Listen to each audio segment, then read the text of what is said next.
All right, now I'm very excited to welcome back one of our favorites and most knowledgeable guests when it comes to handicapping college basketball, Mr. Kyle Hunter from HunterSportsPicks.com. You follow Kyle on X at Kyle Hunter Picks. Kyle, well, here we are again, my man. The madness is here. How the heck are you doing this week? Man, I love this time of the year. You know it. March Madness is my favorite time of the year. Conference tournaments are fantastic too. All day basketball coming up, Kiev. We're going to have lots of games going on all throughout the afternoon, evening, late into the night. Love this time of the year. It's fantastic. I also think it can be a really good time of the year for bettors to try to find some value. So looking forward to trying to find some value in these conference tournaments and the late season. Absolutely. Amen to that. I am ready for some fun, man.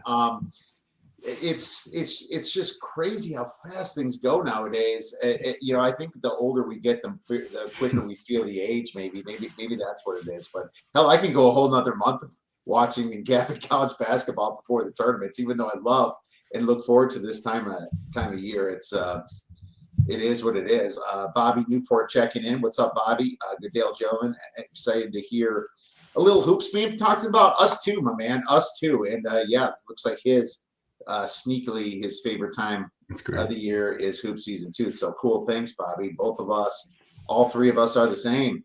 What's funny is that it's not just the betting, it's the games that we like to play, right? It's just fun having a bracket, but there's other stuff out there. And Kyle, I thought I saw a tweet from you that you might be reviving something you've done in the past. Yeah, last year I did a March Madness bankroll contest. I think I might do the same thing again this year, at least something similar. I kind of like it because I love the brackets. That's fantastic. I'll fill out a bunch of those brackets for sure. But I want to do something a little bit different too, to have a couple different things going on. So, if you want to fill out multiple brackets and then also join my March Madness bankroll contest, that'll give you two different things to look at. Also, if the bracket gets burned up early, then you can focus on the other. But I know Kiev does a good bracket contest as well. So you can fill out Kiev's bracket contest and also do my bankroll contest, have a couple little things different going on. See if you can get some cash prizes as well. Absolutely, man. That is so fun. And you do such a great job putting these on. And of course, we'll have our side of things too. And it's fun to have the kids. I'm sure my son will fill out one and your son will fill out one. They're really happy until they lose, and then they're completely out. But that's fine. I'm not going to let them get too contrarian this year. I think it might be a little top heavy when we get to bracket time to fill them out. So, let's talk about late season capping. It's a little different out there than regular season. Can you explain to our listeners what are some of the things they should look out for? Yeah, shout out to Duck, really good handicapper in his own right as well. March Madness is fantastic time of the year. Thanks for being on here, man. What's up, Josh? Regular late season, the games that don't matter, Kiev over the total has done really well. So if you take two teams that are probably kind of packing it up, this, Kiev, the teams that don't really have anything to play for late in the season, they're going to just kind of circle the wagons and try to win the conference tournament. Those last couple games of the regular season don't really matter to them. So those games have done really well to the over. Games that matter between two good teams have been good to the under. So you kind of want to look at what it means to the two teams, what quality teams they are. And also, Kiev, the other thing, I don't really like doing this in general, but laying the big number late in the regular season has actually done pretty well.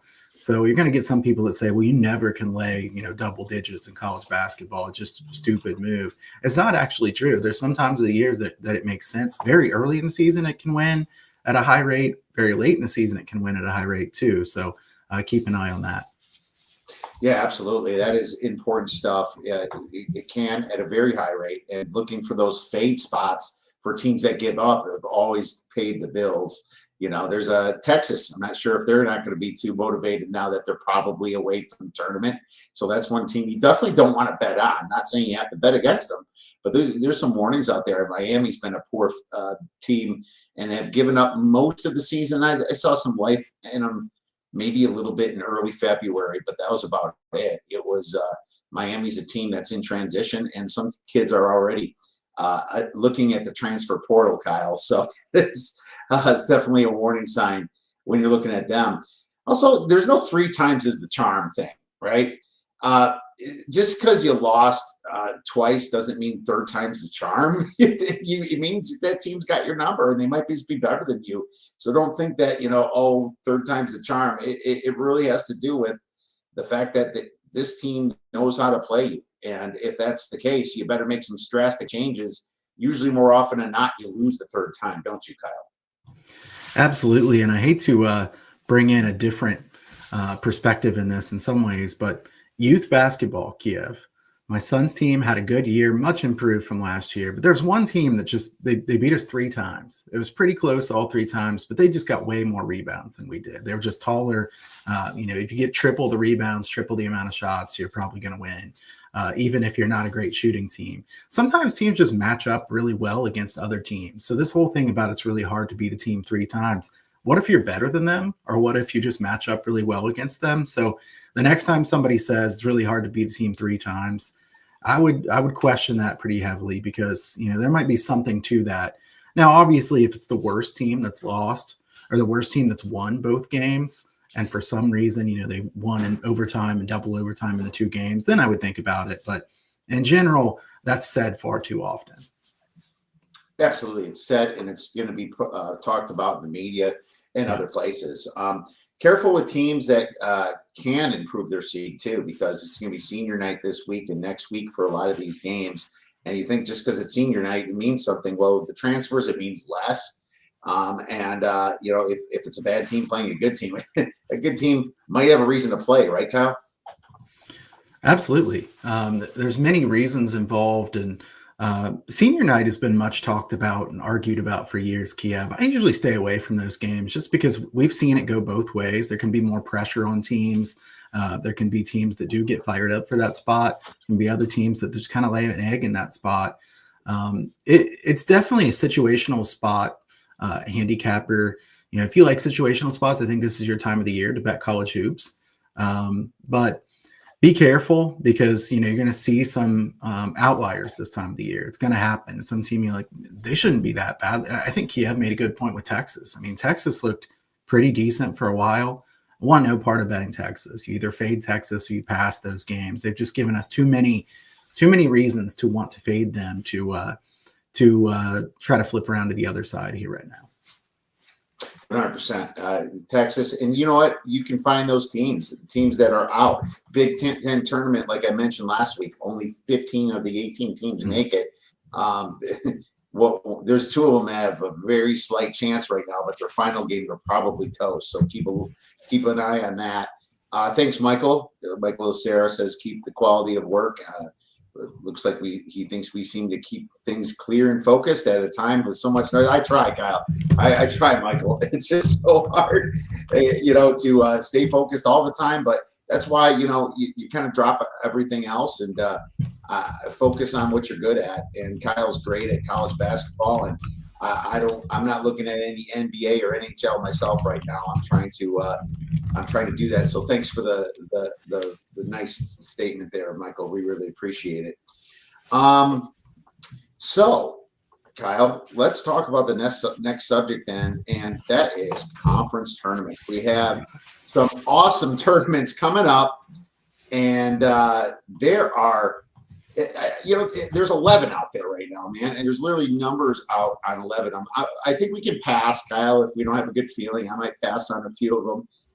But let's start with looking at some of the DK odds because they're nicely laid out here, and I'll even share my screen for anybody following along live here on YouTube.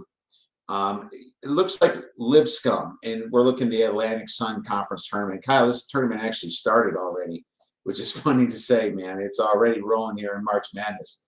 But Lipscomb is the top seed here at -170. Atlantic Sun going this week. Do you have any thoughts on this one? I really don't. I think Lipscomb and North Alabama are pretty clear of everybody else. So I try to find an underdog here. Don't love anything here. I will say the North Alabama versus Austin Peay game that is tonight here on Monday night. Those games were really, really crazy. They had a fight after the game in the first game. The second game was really tightly officiated. kind of a game to keep an eye on if you have ESPN Plus here coming up tonight. But I don't have anything I really like as far as futures value.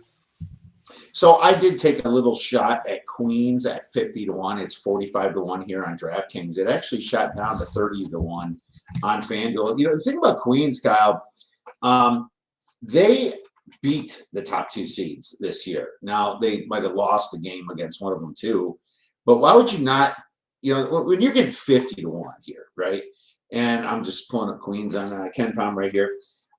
It's almost a little too good for a high variance Atlantic Sun conference because they do shoot a lot of threes, right? They play some fast basketball in this conference, and you wonder if Queens gets by Florida Gulf Coast here. They beat Lipscomb at Lipscomb this year. It was only by 2 points, but that was a nice little upset on January 9th. They did drop the one at home later in the year. But, the fact that they did beat them once has pedigree, and they did beat North Alabama once as well. So I found the fact that a team that beat the two favorites at 50-1 might as well give it a shot. This is going to be played, I believe, at the home teams. Whoever the home teams in the higher seed are is going to get the home game, Kyle. Yeah, I don't hate that. Like I said, this also is not a league that I bet that much during the regular season. And when it's teams that I don't really follow quite as closely as some of the others, I usually try to pass on that. All right, no, fair enough. Let's move to the next one on DK order, the Sun Belt. They're not exactly doing an alphabetical order. Maybe it's by who plays the first game. Sun Belt here is an interesting one, Kyle, isn't it? It's you got to see this bracket. It is very crazy looking. It's elongated, Kyle. Can you explain why? Yeah, I was looking at this bracket myself right now, Kiev. This thing is like a thing of beauty. I mean, can you imagine? And you can argue whether it's fun or not that they give everybody a pass right to the semifinals, the first and second seed. But it's wild. I mean, if you're an 11 seed like Louisiana, the Raging Cajun, you just have no shot with a setup like this. There's no way it's happening. And I don't like to say no way, but there's no way here in this kind of spot. 1, 2, 3, 4, 5, 6, 7. They have to win like 7 games, man. Listen, I'll eat my words if they win this thing. I'm happy to eat my crow, no doubt about that. But I think you try to look. It's hard to take anybody outside the top 4, Kiev, unless you do like a money line rollover, and that's something we'll talk about a few times here. If you want to take a team that's lower ranked, an 8 seed or something like that, you could just go ahead and bet them for as long as you want to keep betting it, and then you could just stop. I will say, in this one, Arkansas State is the favorite, like everywhere, Kiev. I think it makes sense. I think they are a solid team. The only thing about Arkansas State that kind of worries me is they've not done well against the best teams in this league. They've kind of beaten up on the bad teams in this league. And analytically, they've looked like the best team, except for when they play against the other top teams. That worries me to take a team that's plus 200 when they've been losing to those teams pretty consistently. So Agreed. I'm going to pass on them because of that. James Madison's well coached. I think Spradlin's a really good coach. He's done a good job everywhere he's been. I could see somebody betting on James Madison. I wouldn't blame them. Kiev, I haven't bet on anything here.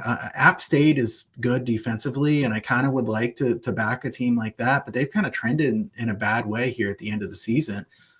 This would probably be a money line rollover candidate if you want to bet App State, because even against Texas State, it'd be a tight spread. Then you got Troy and James Madison.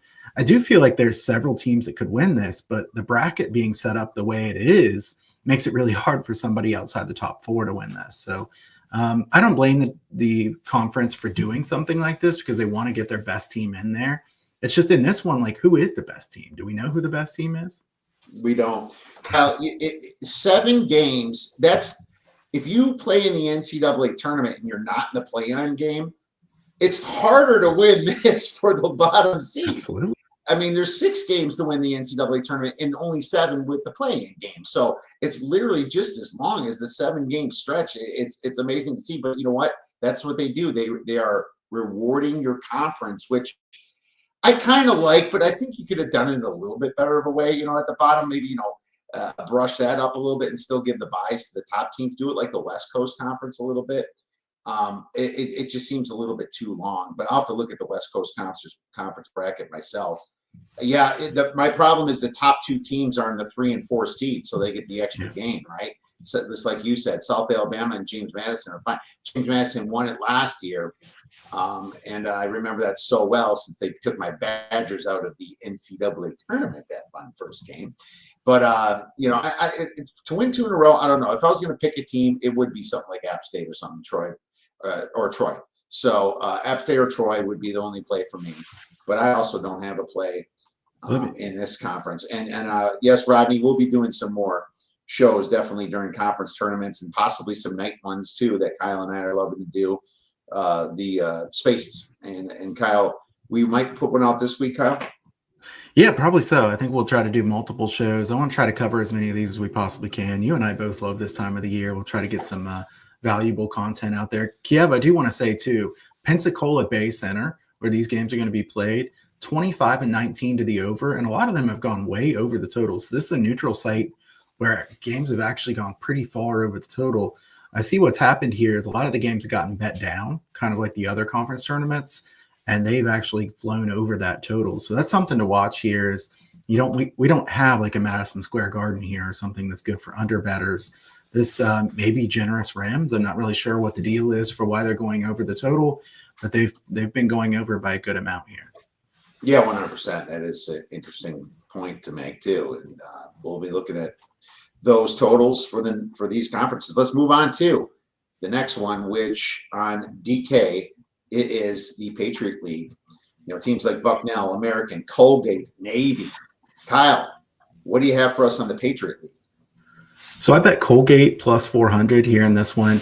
Colgate has such a history of winning this conference tournament. I know they're not as good as they have been some of the other years, and there's a reason they're not the favorite here this time. But I don't think that Bucknell or American are that much better than them. If you look at how they played Bucknell in the regular season, they beat them one of the 2 times. They lost a close game on the road that was tied with like 5 or 6 minutes left in the game. So I think Colgate is a pretty decent look here. Woodward's a good player, kind of the leader for that team. And, I like their first matchup there against Army. American beat them twice in the regular season. I don't think American is really that much better than them. So then they would play American in the second game and then maybe a Bucknell in the final. But I don't think Bucknell is assured to be in the final either. Boston U or somebody like that could come out of the top and it wouldn't shock me. I think 400 is a pretty good price here on Colgate. Moneyline rollover would also do pretty well. Haven't really done the math on this one, but plus 400 here on Colgate is the bet that I made. All right, it's not a bad bet at all because Colgate has the pedigree, even though they had a tough season at 13 and 18.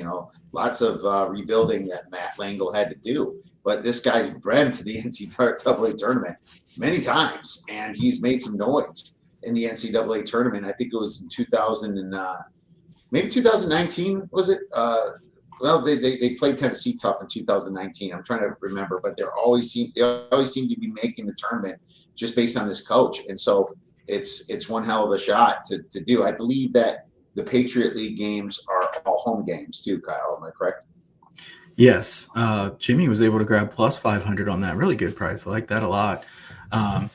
Yeah, these are home games. So no real trends to speak of in this one. We'll try to give out the trends as much as I can here on the neutral site games. All right. So I agree with taking the shot. I just don't like to lay or even just take plus 110 on Bucknell there. That's they got the numbers, but that is just not even close to value there. You got to watch out for these bad value bets. They're out there, and they're not. These books aren't giving anything away to you. They might overlook some teams there, but they're not giving you anything on the top seeds. Let's move to the Horizon. The Horizon, we got Robert Morris at plus 240, Milwaukee plus 280, Cleveland State plus 310. Purdue Fort Wayne at plus 650, Youngstown State at plus 750, and then it gets really deep from there. Kyle, I actually did make a play on the Horizon, and I did take Robert Morris. I got him as 2 plus 270 when they could still be there on FanDuel because Milwaukee was the favorite on FanDuel, and it looks like Robert Morris is the favorite right now on DraftKings. The thing that I think about the Horizon League is that Cleveland State has been bad down the stretch, Kyle. They've been faltering and they've been losing some games, right? So I did not want to be on them. And Milwaukee, not the greatest away from home team. I know they did very well during the regular season, and they might have even beaten Robert Morris. I have to double check that. But Milwaukee to me should be the second place. I think Robert Morris plus 200 or better is a play for me, even though I got plus 270. I think it's a pretty good one. Um, I think away from home they've done pretty well, Kyle. I'm going to go a different direction here, and I don't dislike that bet, but I'm going to go a different direction here and take a little bit more of a long shot. Fort Wayne, I took plus 675 on Caesars. The problem with Fort Wayne is they have a tough game right from the jump, and that's definitely the knock on them. But they are the top-rated team according to shot quality in the Horizon League. They've kind of had some poor luck. If you look at the analytical sites, they've definitely not been very fortunate. They have many guys who are capable of scoring. If they can reach the semifinals, Kiev, they'll kind of have a semi-home court advantage there in Indiana. I bet plus 675 on Fort Wayne. I think that's a decent look. Not a huge bet at all. I bet Colgate bigger than that, so just for perspective. But it's also this Corteva Center. All three games went over last year, but all three were very close. So somebody's going to say they're 3-0 to the over. This is a great overplay. So it looks like all of them went over by like 3-4 points or less. So I don't know that we have anything that we can go off of too much there. I do have a trend here, and this is a courtesy of Steve Makinen from VSiN. He put out a good trend here. Home favorites priced at -5 or less are 14-0 against the spread in the last 14 in this tournament. So these short home favorites have been covering the spread at a ridiculous rate, obviously 100% in the last 14. Now, obviously, I want to caution because somebody's going to hear that, Kiev, and be like, well, this is like free money. I could just bet that it's not going to keep winning at 100%. But it's kind of something interesting to keep an eye on because maybe that home court advantage means a little bit more than people think in that tournament game here. Absolutely. Purdue Fort Wayne beat Milwaukee, so you got something on that. A little bit tough down the stretch here, but maybe, that was just kind of like the end of season woe. If you got a good number on them, why not? Especially when they've shown they could beat Milwaukee, which they have twice. So that's pretty interesting right there. So look for the dogs more or less in this one is what we're preaching. Let's move to the next one, and that is the Northeast Conference. Sorry, I had to really reread that. You got Central Connecticut State at -250, which is a massive favorite here. It kind of goes down from there. LIU is plus 370, St. Francis, PA plus 1300. This is probably the least conference, Kyle, that I've ever bet. And probably this year, I'm trying to remember if I had a bet in this whole thing. But I do know is that the first games are at home. Then they reseed and continue to play at home. So they do reseed the tournament, which I find is interesting. And that really helps Central Connecticut, Kyle. And I think they're too good, but it's just too bad of a price. Yeah, there are big differences here in prices. And I think that's something that you and I always preach is shop around. This time of the year is very important. I've seen -280. I've also seen -210. BetMGM is -210 right now in Central Connecticut. So if you like them, -210, far better than what you're going to get somewhere else. I don't know that there's a big enough difference between them and everybody else. And given that they have to play in the same round, I mean, they all start in the quarterfinals. If they had a bye to the semis, maybe you could take -210 on Central Connecticut. But I can't do it laying that kind of price, knowing that some of these teams like to slow the game down. You look at a Wagner and LIU, teams like that, very good under teams. That also can create some strange results. These 51-49 type games, the dog can win in a game like that. Another good trend here is in title games for the NEC, 14-3 against the spread in the last 17 title games for underdogs. So the dogs have been barking big time in the title games here in the NEC. I think there's been a decent amount of low scoring games here. I think that's very possible. Again, I did make one bet here in this one that was just kind of a ridiculous long shot. It's so much different of a price now. I really don't want to give it out because somebody's going to be like, wow, it's like past posting here. But, it's there are some significant price differences. And if you put in a decent sized bet in some of these, then they will move significantly. So What I would probably do here is look for a money line rollover candidate. Try to look for a long shot. Do you think has a chance? Do you think Wagner has a chance to win a couple games with their low scoring defense? Maybe take a money line rollover with them. Do you think there can be a shocker in the top of the bracket? Maybe take a money line rollover on somebody up in the top. But I don't have any strong thoughts here. Yeah, Central Connecticut has the nation's longest win streak now at 12 games. After Akron lost, I believe that they were just slotted in there. And do you know who has second, Kyle? Any shots? In the country? Yeah, second longest win streak. I've seen this looking through the profiles, but I don't remember who it is. I don't know. It's High Point, and we'll talk about them coming up here. I thought UIC. I thought it was UC San Diego. San Diego. And then last week I looked at High Point and I was like, oh wow, they've been really trading. We'll talk about them. But let's move on to the Ohio Valley Conference here with Southeast Missouri State at plus 150. You got SIU Edwardsville, the second favorite, at plus 270. Tennessee State plus 400. Little Rock plus 500, and it gets obviously bigger and bigger from there. Why don't you start with Ohio Valley, Kyle? First, this is at Ford Center, and I was looking at the totals here. Neutral venue in Evansville, I believe. 12 and 11 to the under, but an average of 4 points under the total. So it's just a little bit to the under on the number 12 and 11, but the average game has gone under by a decent amount. That would tell me I think this is a decent under venue because some of these games have gone way under the total. So probably a decent one. SEMO State deserves to be favorite, but I do think this one's kind of wide open. Kiev, what happened to Morehead State? Remember when Morehead State was always the best team here? And early in the season, Morehead was at the top of this conference, and now they just absolutely crashed and burned.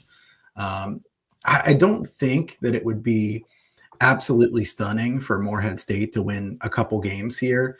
I don't hate a Morehead State money line rollover, to be honest with you, just as a pizza money type bet. I probably will do that just for fun myself. But the other long shot I like in this one, Kiev, at least somewhat, is UT Martin. UT Martin analytically has been really unlucky according to shot quality. And UT Martin's games are so wild because they take a bunch of threes. So, I mean, it could go down in flames or they could do really well. UT Martin, I think, has a reasonable shot to win the first couple games. They're plus 3,500 at BetMGM right now. So I think plus 3,500 is a pretty decent price. You want to put a small bet here. That's probably the one I would take. And like I said, maybe some kind of money line rollover. But I don't want to bet a favorite here because I don't think anybody's way better than anybody else in this conference. I think these games will be pretty close. What's nice about UT Martin is they're not on the same side as Morehead State. So you could, do a little bit of both if you want. And, there you have it. And then decide when you want to get out. Let's just want the 60-1 here on Morehead State. That's interesting. Yeah, UT Martin is actually 30-1. So it looks like Morehead State's got the deeper odds in this one. I wrote that it's probably going to be Southeast Missouri State, Kyle, to win it all. They beat Edwardsville twice this year. So, I'm not going to bet the favorite because they beat them twice either. It's not like, not like I love them because they do that. It's just a situation where the price does not even warrant a bet for me, but I would agree to look what Kyle's doing. And not all these favorites are going to win. This could be the one that, Morehead State gets their Morehead of their, and starts winning. They used to be a great unders team for me and Kyle to bet over the years, but I think I started losing on their unders in December. And I was like, you know what? This team is not that good anymore. So didn't they lose Broom to transfer to Auburn? Yeah. Tough loss there a couple of years ago. That's for sure. Do you think that might be the biggest loss out of any transfer that's happened in the last ever? That's brutal. I mean, if you just put Broom back on this team, they'd immediately be the favorite again, easily. If they put Broom on this team, they're minus money to win it no matter what. Right. It's like hey, donors, please, we need to keep this guy. Didn't quite happen. Yeah. Oh man, that's gotta be. You know what? When he makes the NBA, I'm sure that they're still gonna be putting pictures up here because I sure as hell right. I absolutely would do that.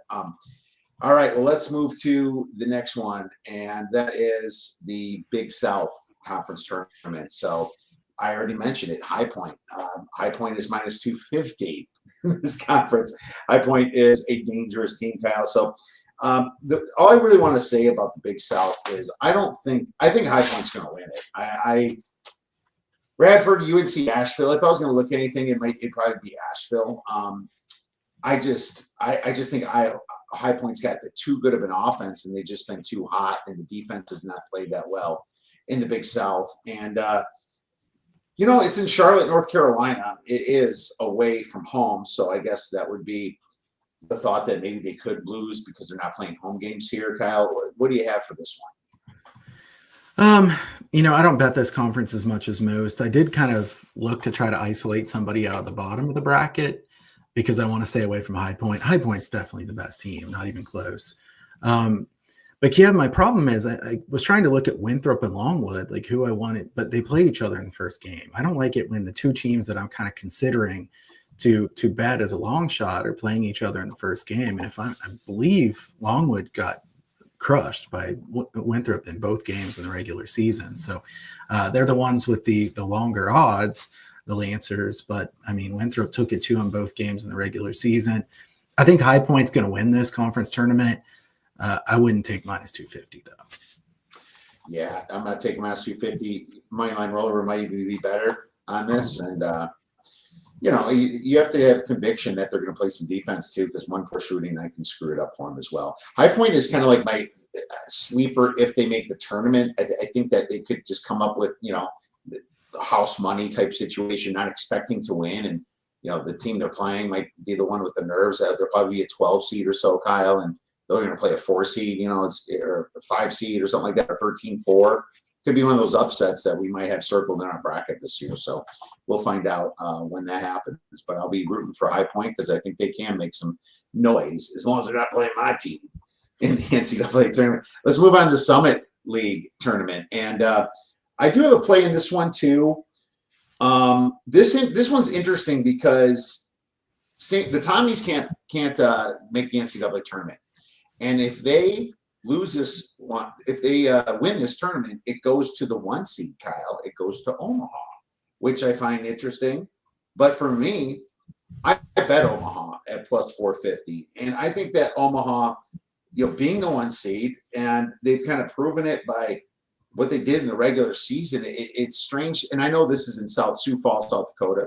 So it's not like it's a little bit better for South Dakota, North Dakota, those teams. And those teams in KenPom are ranked the highest, but I just think that Omaha should have been better, more towards the plus 200s with North Dakota State and St. Thomas. So what are your thoughts on this one? Okay, so I bet Omaha small last night. BetMGM was plus 700 at the time, so I bet that one small.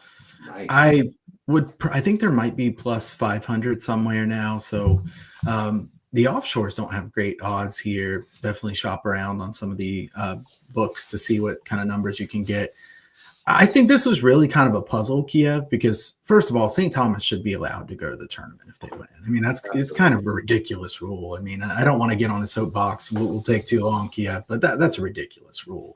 So, and then it defaults to the top seed. I mean, how do you decide that, okay, they're not going to make it, so this top seed's going to make it? What if they lose in the first game and then they still just get to the NCAA tournament? I mean, it's kind of back your way into the NCAA tournament. I really hope that doesn't happen. That would suck. South Dakota State's done really well in this conference tournament in the past. It's kind of a home game for them, obviously. I just don't think South Dakota State's really that deep this year. They don't have a very good bench. North Dakota State's really dangerous, so. But I think their first game against South Dakota is a tricky one for them. St. Thomas, what's their motivation level? I think that's really hard to gauge because I'm sure they want to win the tournament, but it's still going to be a bummer if they can't make the big dance. Remember Merrimack did that a couple of years ago where they win it, but then they can't go. Yes, that sucked. That was tough. I think Omaha, is being a bit undervalued. Especially given the situation for St. Thomas. And if South Dakota were somewhere else, I might have wanted to take South Dakota because they play that really fast, high-scoring games. And they're going to be a bit of a home court advantage too. And I do want to say the under is 50 and 40 at this arena. So it is an under venue. This is a league, Kiev, that they play next to no defense. You know this. There's really high-scoring games in the Summit League. But what that creates is some very high totals totals of 155.5 or higher, or 14-5 to the under in this conference tournament. And a lot of them have gone way under. So if you get a really high number here, I'm probably going to look for unders because I think it's going to be harder with this shooting backdrop in a bigger place to shoot than what it is throughout the regular season. Also, these games are more important, so they don't play quite as fast usually. Yeah, 100%. They are more important, and it could go to the under because of the need to win. These teams are fighting for postseason berth just like everybody else. So I agree with you there. So one thing I do slightly disagree with you on, Kyle, we rarely disagree, so I always want to point it out, is I think it should go to Omaha for that because it makes if the Tommies win, do you give it to the team they beat? It may be because they made it farther, but if you got to reward the regular season, in my opinion, Fair, yeah. somehow. There's also been some talks that have said, why even play a conference tournament if it's going to screw over your regular season winner if he's that good? And it definitely puts a lot more stress on them for like 3-4 games in a row as well. So I find that interesting. But that's about it, though. Otherwise, yeah, man. I think the Tommy should make it, and that's a silly rule. And hopefully someday it will change. Let's move on to the next conference, the Missouri Valley. Arch Madness, my man. And that's coming up with Drake being the favorite here at -110. Hate the Drake. Well, I hate laying points, Kyle. Then you have Bradley at +340, Northern Iowa +475, Belmont, who used to be a noisemaker in this conference, +1200, Illinois State +1500. It gets more and more from there, Kyle. What about Arch Madness for you? Well, Kiev, I have to start with the over-under numbers here. You probably knew this was coming, but yeah. The under's 97 and 67 here. This has not been as strong of an angle lately because everybody knows it. So what happens is this is versus the closing number. Kiev knows this. A lot of the listeners probably know this. The totals for Missouri Valley Conference games are going to get bet down in the marketplace. So whatever they put out there, it's going to get bet down. The closing line is going to be worse to the under than the opening line is. So keep that in mind. But this is a big gym, a hockey arena where it's definitely tough to shoot. Drake is the best team here, but I don't think they're best by a margin. Kiev, they're -110, -120 some places. I think that's overpriced. I mean, yeah. If you look at what they've done lately, they needed overtime to beat Missouri State twice. And Missouri State's one of the weaker teams in this league. Now, Drake is well coached and certainly deserving to be a favorite, but I think that's too much. Bradley's really well coached as well. They have a history of doing a good job in this tournament. And the problem with Bradley is you look at the advanced sites, the Ken Palm shot quality, things like that. They think they've been really lucky this year. So I can't decide, if you go with the past history of Bradley being a really tough out in a tournament like this. It's also not, a huge price on Bradley. So you're not getting some huge underdog price. Northern Iowa, could they make a run? It wouldn't surprise me. I haven't placed a bet here in this one, Kiev. I really don't know what I want to bet here. I obviously want to look for unders depending on what kind of number they put out. But Bobby makes a good point. They're relying on 3-point field goals. And I think that's what shot quality doesn't like about Bradley is they think they've shot better than they should have based on the quality of shots they've gotten. So, is it really great to back a team like that when you go into a hockey arena? I'm a little worried to do that, but I don't really know who to take here. So I don't know. Kiev, you have anybody you like in this one? Here's my problem with. I mean, that's a valid concern, but there's concerns with Drake too, and I'll share my screen here. The concern that I have with Drake the most is their turnovers. They rank 292nd in turning the ball over. That's weird for the slowest team in sports, right? The slowest team in the NCAA is what I'm trying to say, not sports, but college basketball is turning the ball over, ranking 292nd in turnover rate. Now, thank God they get turnovers from their great defense that they play on the other end. But if a team that, wins by defense, their offense is good this year, don't get me wrong.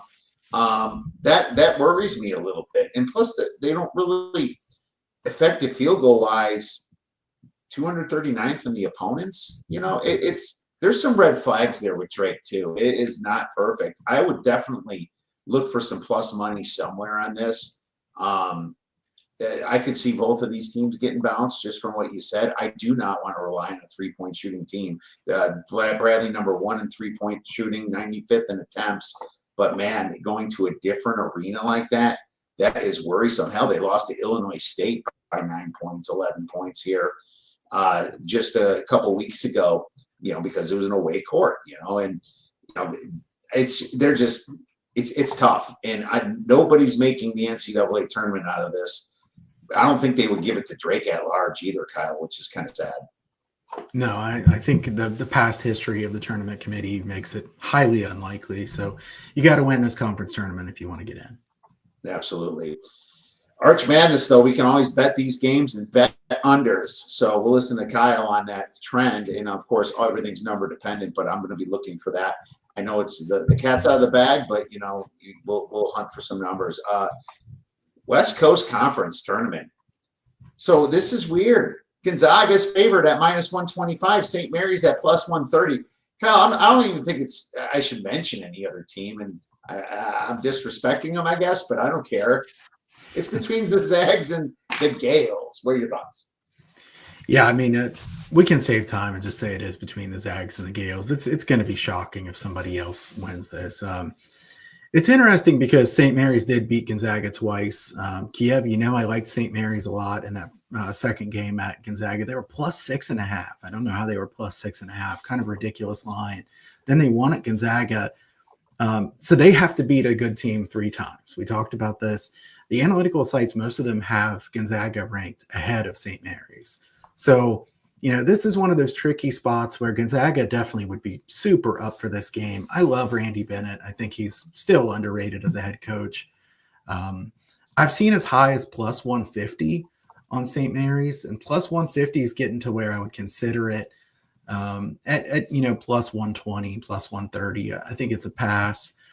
But, what's an easier or tougher game, Kiev? Santa Clara or San Francisco there in the semifinals? I think Santa Clara is a little tougher. I watched San Francisco play at home against Gonzaga, and holy cow, they looked like crap. They didn't look good. I took +9 or whatever it was. I thought it was a great spot for them and everything, and the Zags whipped them, and the Zags aren't that good. I'm surprised the Zags are favored, and they're favored just because of the history and the fact that they need it so bad, because the Zags might be out of the tournament. They might be out of the NCAA tournament. I can't believe I'm saying this, Kyle, but this is the worst Zags team I've seen in over 20 years. And now it's St. Mary's. St. Mary's doesn't need the win, but man, would they love to take out the Zags. They beat the Zags twice. It's like, why would I not take plus money on St. Mary's? I took them at +135. It's just, this is one of those things I'm saying. It's not like because you lost twice, you're going to get them the third time. It is not like that. And I watched these games in depth, and St. Mary's is better. They're just better. They're more buttoned up. They make less mistakes. Gonzaga can be very, haphazard with that ball. I know the efficiency sites always love the Zags because they blow away teams, but man, guys like Hickman, he's been inconsistent. Khalif Battle all over the place, man. And Ben Gregg too, so these are guys that are just not your Chet Holmgrens, right? They're not the stars that have gotten the Zags there in the first place. And the Zags, as desperate as they are, that doesn't make them a good team. And they faltered a lot of games. I can't believe they lost 4 games this year, Kyle, in this bad conference. Oregon State was one of them. Santa Clara was one of them. I like St. Mary's at the plus money. Yeah, certainly my lean as well. You could, like you said, you could argue Gonzaga needs it more, but I think St. Mary's is better than Gonzaga. And St. Mary's is great on the glass. Mitchell Saxton's an absolute beast on the offensive glass. Tons of second chances. They take advantage of those. And Marshallonis is a great player, probably the player of the year in the league. It's nice to have such a good point guard, take care of the ball really well, and be able to rebound so well. You have that kind of combination. I think you're really dangerous. And in the NCAA tournament, I kind of think too, somebody's going to say, well, look at Gonzaga. They're, what are they, 8th in Ken Palm. 8th is way too high, definitely too high for Gonzaga. St. Mary's, not rated near as highly, 20th. despite being 27-4. But what Kiev said is true. Gonzaga running up the score against the weaker teams has really pushed them up in the rankings here. I don't really care that St. Mary's doesn't beat those teams by as much. I think St. Mary's is better, and I think they're also a more dangerous draw in March Madness. Absolutely. I'd much rather play Gonzaga over St. Mary's. So the CAA just popped up. Charleston, UNC Wilmington. Kyle, I didn't prepare this one. Have you looked at it, or should we pass? I've looked at it just slightly. So Towson's what, third favorite, I think? That's what I'd seen here. Yeah, plus 450. And Wilmington the favorite? Yeah, UNC Wilmington's plus 200, Charleston's plus 380, which is interesting. I thought they would make Charleston the top seed, but as you mentioned before on Spaces, Charleston's a very lucky team this year. I mean, I would lean anybody but Charleston, I guess, but I haven't looked deep into it. I mean, I think I kind of lean Towson. It might be a disrespected number one seed here. Towson's really good rebounding. I know Towson started the year poorly, but they've definitely come on nicely. There's a decent amount of teams that could win this conference tournament, though. So I think this one's fairly wide open. I don't think I'd want to take Wilmington as a decent sized favorite. One of the underdogs that I would be interested in taking would probably be Drexel, but then they go against Towson in the second game. So, and also a team like Kiel, Kiev, they beat the very best teams in this conference multiple times, but then lost to the worst teams in the conference. Just a wildly, those inconsistent teams are really tough. I can't bet on those teams because, they can pull a shocker and then lose to anybody the next game. I don't have the data on the neutral site here, but I'll look that up and post it on Twitter X at some point. But I know Campbell has been really good defensively. The Fighting Camels, I have to give a shout out to them. It's just a fantastic nickname. I still love seeing when they are playing a home game and you see the camel in the middle of the court. But I think I would take Towson. I haven't bet it, so I'm going to look at this one a little bit more. But that's just my initial inclination is, I don't think William and Mary's great as a 4 seed up on the top of that bracket. So, Towson's ability to get offensive rebounds and play solid defense, I think that's probably what I'd lean. Absolutely. It's like they lost that bad one to Elon. Oh, well, it's not like Elon's a terrible team here. They're one of the better ones. And they lost the road game to Elon, and then they lost the other road game to Charleston. So it's, there's a lot of green on Towson here, Kyle. And yeah, Towson at +1, or was the money on that plus what? Plus 3 something. Plus 450 here on DraftKings. I'm with you. I'm gonna take a play on Towson. I absolutely am, man. It's a good way to fade Charleston, and Wilmington's my only big worry here, and maybe Elon, but I think that I think that Towson has proven it. Why would they be disrespected like this? And players these days, they see these numbers. They're not completely blind to it. Just because they don't bet, they know who's favored and who's not. That they could kind of take that to heart a little bit. So I'll be playing Towson after the show. But last one is the Southern Conference, and Chattanooga is the favorite at plus 270. Stanford plus 330, or Samford, I should say. UNC Greensboro plus 380, Wofford plus 500. Then it goes down from there. Then you have some really bad teams like the Citadel in Western Carolina that you can probably just forget about. But Kyle, this is interesting here in the SoCon. You've done well in the SoCon before, and it's nice to see Chattanooga back up top. Yeah, it is. Chattanooga, really good offense, coach that's good at offensive mind, innovative. Samford and Furman is a good first round matchup, Kiev. I don't know who's going to win that game. Furman's been really good in the past. They've not quite been at the same level this year. I know they beat Samford at least once in the regular season. I'd rather try to find somebody from the bottom of the conference. And I kind of like East Tennessee State. The problem is East Tennessee State doesn't get like a free win to start. They have Wofford in the first game, where, Chattanooga has Mercer and Western Carolina. UNC Greensboro has VMI or Citadel, probably VMI.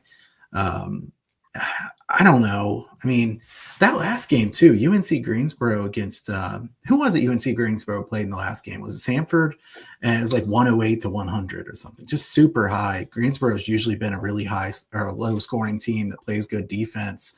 And 108 to 100. It was Samford 108 to 100. And I just looked it up. Crazy, So yeah, crazy absolutely. game. It is crazy because UNC Greensboro ranks 336th in tempo. So wow. Jeez. Yeah, I don't know, Kiev. That might have been one of those weird games where they were kind of they already knew where they were going to be in the standings, so it didn't really matter as much. Maybe if they were going to play each other and they put a really high total, I think about taking the under. Unfortunately, now they don't play each other; they wouldn't until the final. I think Greensboro unders is still the way I would look toward them. This one's played at Harris Cherokee Center, which looks like it's slightly to the under, but nothing drastic. Just slightly to the under here in the past. I don't know. East Tennessee State is my lean as far as the future, but like I said, I don't love their setup, so I don't know that I'll bet anything on the future. Yeah, Chattanooga's is hot. And it's in Asheville, North Carolina, so it is neutral. So there is more weakness there on your top seeds there that they don't get home. I don't have nothing on this one. It's just I don't have a good feel enough for this conference here or this year anyway. And I'm going to be watching a little bit though, and maybe I can find some live situations. But yeah, nothing there for me. I think that I like how finally Chattanooga's back there since they lost Lamont Paris. Though I think it's cool to see him, back towards the top seed. So let's hope they make some noise. All right, well, let's talk about the games on Tuesday. There's a couple big ones coming up here, and God, it's crunch time, right? There's so many massive situations. These conference tournaments are starting that we just went over, obviously, and then you have Auburn at A&M. God, can you fade Auburn at this point? I mean, A&M just tried their asses off at Florida and still lost by double digits. You have Iowa State against BYU. You have Arizona hosting Arizona State. You have Purdue hosting Rutgers, Kentucky hosting LSU. What's interesting for me is I'm probably looking at Kentucky, and I think it's a good bounce back spot after they got schooled against Auburn. I kind of hope that their players play, though. I believe Butler is going to play for Kentucky, and the problem is that Jackson Robinson did not play last game. I thought he was going to play against Auburn, and he never did. He had to sit out that game because of resting his injury. The problem that they're going to get with Kentucky is that this year you're never going to get those guys completely healthy. They're always going to be at 70% probably, Kyle, even in the NCAA tournament. So that's a big worry. And that sucks for Kentucky because they had so much hope early in the season, beating Duke, right? Beating Duke, beating Gonzaga, beating Louisville, beating Florida. They had so much hope going for them. But I could still see myself on Kentucky if I can get those guys in. And I might be in Iowa State again, too, because Iowa State finally got healthy, making a statement, want to move back to that 2-seed, 1-seed conversation. They had a big win against Arizona, but it's not a letdown spot because they need to move seeds up. And I think they're going to put one on BYU, and they'll probably be a 6.5, 7-point favorite. So I'll take Iowa State tomorrow. Yeah, I mean, it looks like they're starting to put up a few numbers, and I see -7 on Iowa State. So I think that's fair. I think Iowa State -7 would be my lean as well. The one that I was going to look at here for Tuesday was Arkansas and Vanderbilt. Arkansas is not even close to the same team without Fland and Thiero. I'm not sure how you pronounce his name exactly, but those guys are pretty key. Arkansas in its current state is not even close to Missouri's level. And I know Missouri maybe should have beaten Vanderbilt, but Missouri, I think, is the top 12 team. Arkansas is definitely not that. Arkansas is a bubble team that wouldn't be a bubble team without these key guys. They're also 292nd away from home rating at Haslametrics. Vandy's always been good at home. I love that they're so good on the offensive boards. They're great with second chance conversions, the edge on rebounding and turnovers. I think at a reasonable number, I said maybe 5 or less is pretty good. I see 5.5 as kind of the opening number. I certainly lean it at 5.5 as well. We'll see what the market does with this one, but I would rather bet Vandy here at home in this one.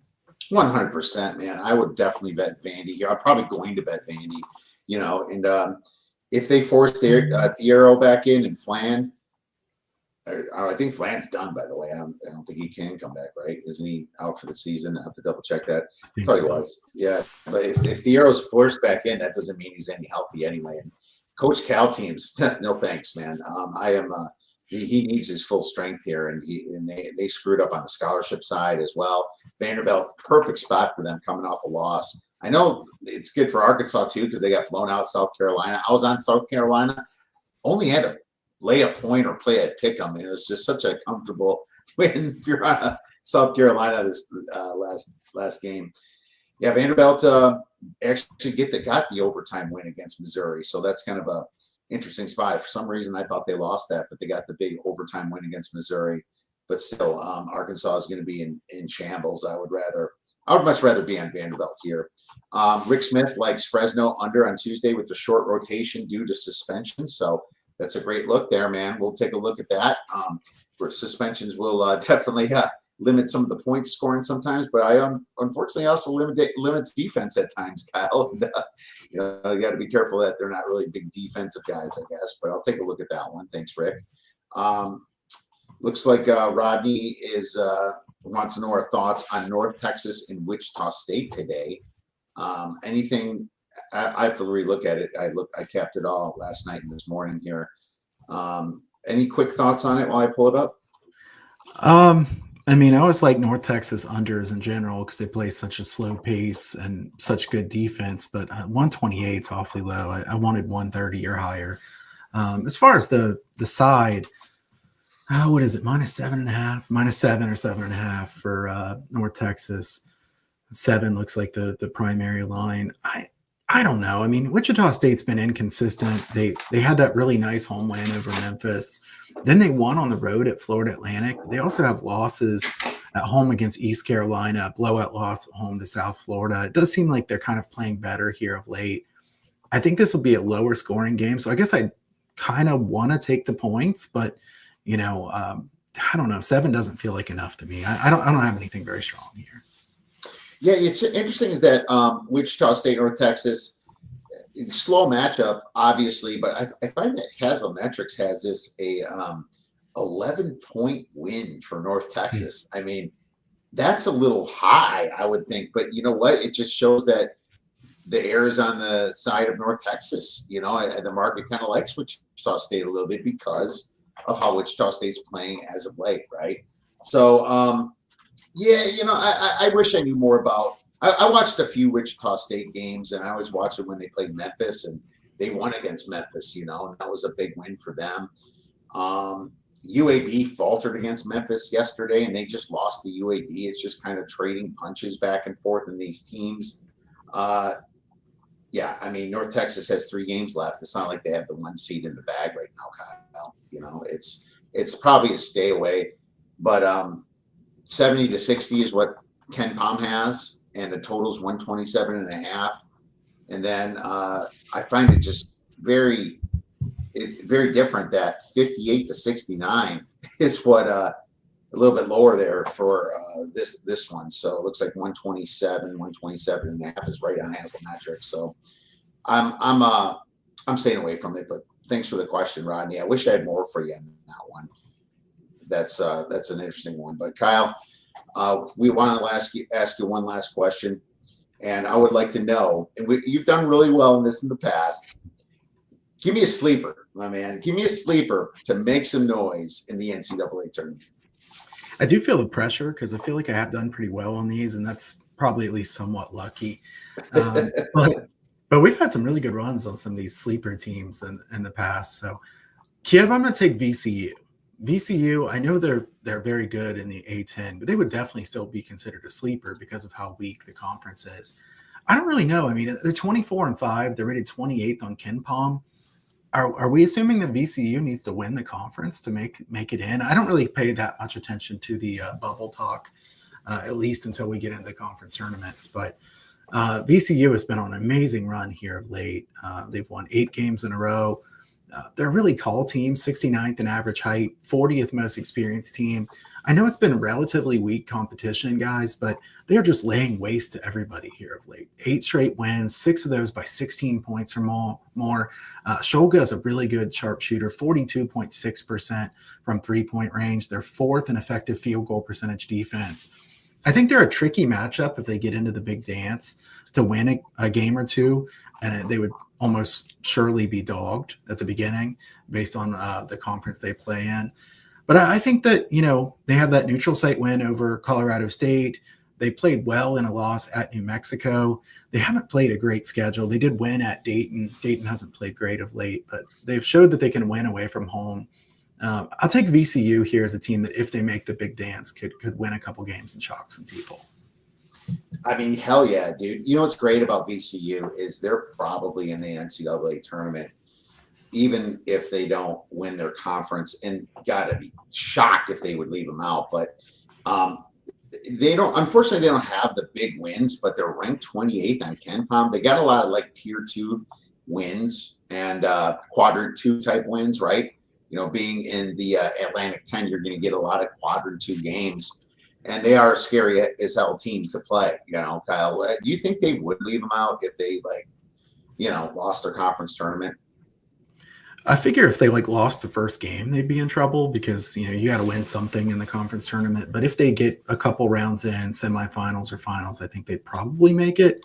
But I just think that this is the type of team that's a tough matchup based on the turnovers they force, the type of defense they play, and they've kind of added in some of those shooters that they didn't used to have. So a nice, well-rounded team. Very well-rounded. I get tough. It's tough for me in the totals because VCU can play very fast sometimes and play great defense. You can kind of see that in when you look at like KenPom, you see like average possession length is only 109th, 17.1 seconds, but opponents' average possession length is 18.6, which puts their tempo right in the middle at 231. And that's just because they play such good defense. Opponents can't shoot the ball. They have to hold it longer, pass, you know. But then again, VCU gets rolling. Sometimes they're the whole reason that the over hit themselves, you know, 80-56 against Davidson, right? You know, 80-72 against George Washington.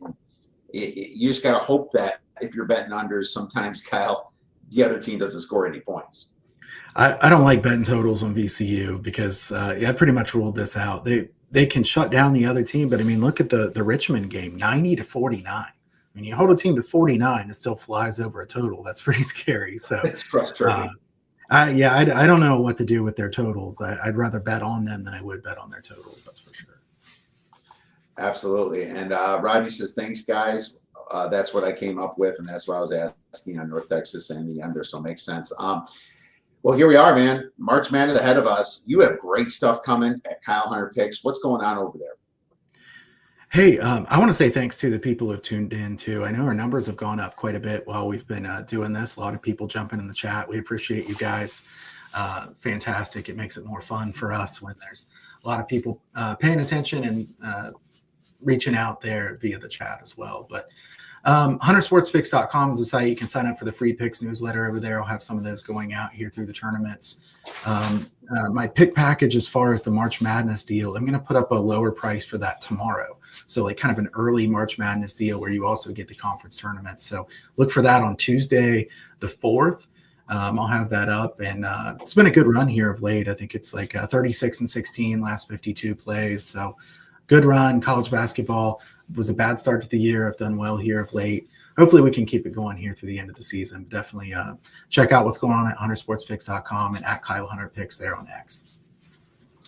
Absolutely. Make sure you guys check that out. Rate, review, and subscribe. Kyle, 748 live viewers. That's pretty awesome.